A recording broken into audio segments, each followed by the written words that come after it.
Assalamualaikum warahmatullahi wabarakatuh. Dan salam sejahtera untuk kita semua. Bersepeda memang mengasihkan, penuh tantangan, apalagi bila menghadapi tanjakan. Mendaki bisa menjadi salah satu bagian bersepeda yang paling menarik dan bermanfaat. Tapi mendaki juga bisa menjadi salah satu elemen bersepeda yang paling menurunkan semangat. Berhenti di tanjakan seberapa lama pun atau melihat pesepeda lain melewati kita kadang-kadang menghadirkan perasaan yang tidak pernah menyenangkan. Berbicara tentang bersepeda di tanjakan, ada satu istilah yang selalu hadir, gradien tanjakan. Apa itu gradien tanjakan? Bagaimana cara menghitungnya? Bagaimana cara mengetahui gradien suatu tanjakan di jalur bersepeda yang akan kita lalui? Dan seberapa besar perbedaan power yang kita butuhkan untuk gradien tertentu akan kita bahas dalam video ini.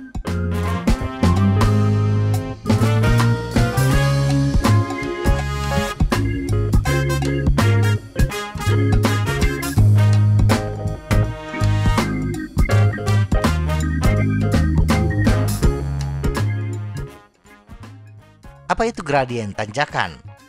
Gradien tanjakan adalah istilah untuk menyatakan kecuraman suatu tanjakan dan dinyatakan dalam satuan persen. Dalam istilah bersepeda, gradien hanya mengacu pada kecuraman suatu bagian jalan.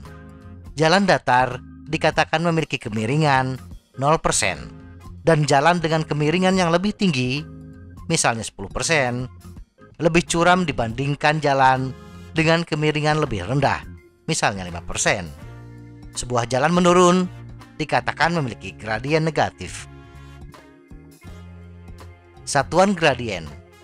Gradien yang dinyatakan dalam satuan persen membuat kita sulit membayangkan tingkat kecuraman suatu tanjakan. Dalam keseharian kita, kecuraman atau kemiringan dinyatakan dalam satuan derajat. Bila dalam satuan derajat, kita mengetahui bahwa kemiringan 90 derajat adalah bidang yang tegak lurus.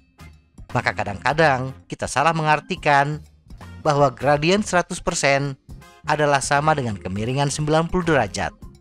Tanjakan dengan gradien 100% adalah tanjakan dengan kemiringan 45 derajat. Dan kenyataan ini, kita tidak bisa menarik kesimpulan bahwa gradien 50% adalah 50% dari 45 derajat atau 22,5 derajat. Faktanya, gradien 50% memiliki kemiringan sebesar 26,565 derajat. Lantas bagaimana menghitung gradien tanjakan? Menghitung gradien. Gradien adalah perbandingan ketinggian dengan jarak horizontal. Jadi untuk mengukur gradien tanjakan, kita memerlukan setidaknya dua informasi, jarak horizontal pendakian dan peningkatan elevasi atau ketinggian saat bergerak dari bawah ke puncak. Jadi, bila data dalam cyclokomputer kita menyatakan jarak tempuh kita sejauh 102 meter dan ketinggian meningkat sejauh 20 meter vertikal, maka tanjakan yang kita lalui memiliki gradien 20%. Kok 20%? Bukan 19,6%. Jarak tempuh yang dicatat oleh cyclokomputer adalah panjang permukaan jalan yang miring, bukan jarak horizontal dari titik awal ke titik puncak. Bila kita membayangkan segitiga Pythagoras, jarak tempuh kita adalah garis C dan ketinggian adalah garis A, sedangkan jarak horizontal adalah garis B. Maka gradien tanjakan adalah A dibagi B dikali 100. Jadi karena sulit untuk mengukur jarak horizontal dan tidak ada datanya, maka garis B mau tidak mau kita harus menggunakan rumus Pythagoras. C kuadrat sama dengan B kuadrat ditambah A kuadrat. Rumit? Iya, bikin pusing. Oke, mari kita singkirkan bagaimana cara menghitung gradien. Kita ambil saja yang sudah ada. Yang terpenting, kita memahami bahwa gradien tanjakan tidak sama dengan derajat kemiringan tanjakan. Mengetahui gradien tanjakan.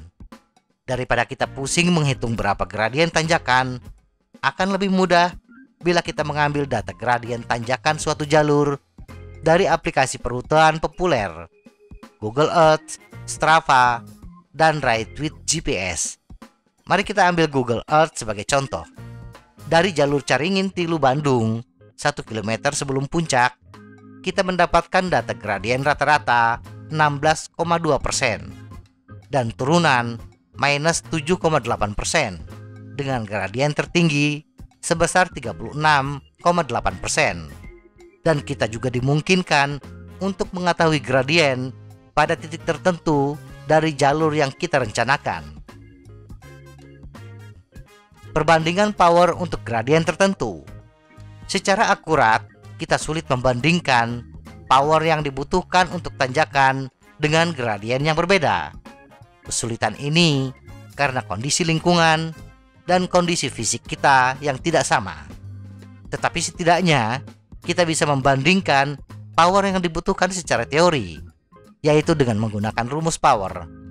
Dalam simulasi teori ini, kita berasumsi bahwa kecepatan sepeda, aspek aerodinamis, rolling resistance, dan mechanical resistance sepeda ada pada nilai yang sama. Yang berbeda hanya gradiennya saja. Maka kita mendapati bahwa bersepeda di gradien 5% dengan kecepatan 10 km per jam, kita harus mengarahkan power hampir 8 kali lipat bila dibandingkan power yang kita butuhkan ketika bersepeda di jalan datar gradien 0% dengan kecepatan yang sama. Dan semakin tinggi kecepatan yang kita terapkan, maka semakin besar pula power yang kita butuhkan. Demikian juga, semakin besar berat total kita, maka semakin besar pula power yang kita butuhkan. Karena power yang bisa kita kerahkan ada batasnya, maka ketika ditanjakan, mau tidak mau, kecepatan kita akan menurun. Untuk tanjakan dengan gradien 5% dan batasan power yang bisa kita kerahkan adalah 200 watt, kita masih bisa melaju dengan kecepatan 16,37 km per jam.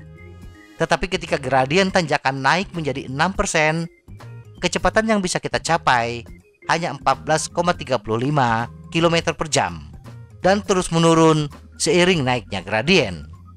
Walaupun gradien adalah ukuran yang berguna untuk memperkirakan kesulitan tanjakan, gradien hanya satu bagian dari gambaran yang jauh lebih besar.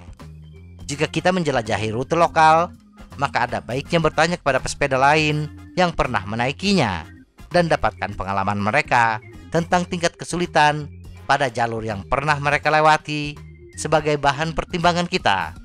Semoga informasi ini bermanfaat. Tetap sehat. Salam goes.